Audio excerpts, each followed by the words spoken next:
Bixby. Voice is viewed as the next big thing right now, and not to be left out, Samsung created Bixby, and it was so excited about it there was actually a pre-announcement before the Galaxy S8. It's easy to initially think that because Bixby is a voice interface that it competes with Google Assistant and Alexa, but Samsung actually sees it entirely differently.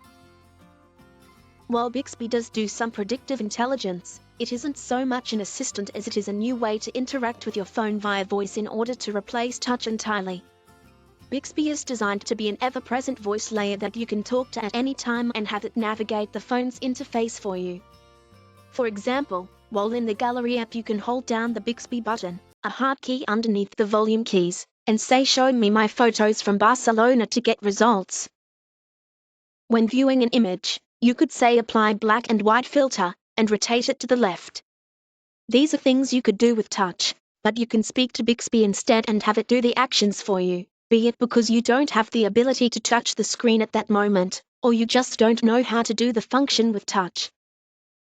Beyond being able to navigate through every corner of a handful of Samsung's own apps, the company is really bullish on Bixby because of the way it handles contextual and incomplete information.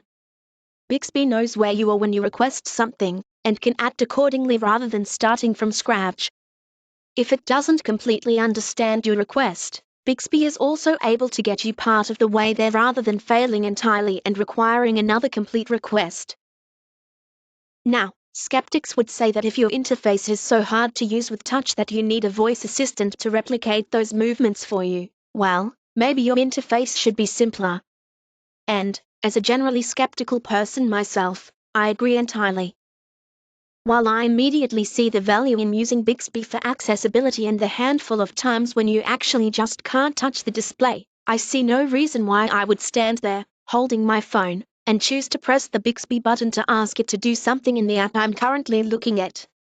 It would be useful in an informative tutorial sense, but ideally I would want to learn for myself how to do things with touch rather than relying on Bixby to navigate apps for me.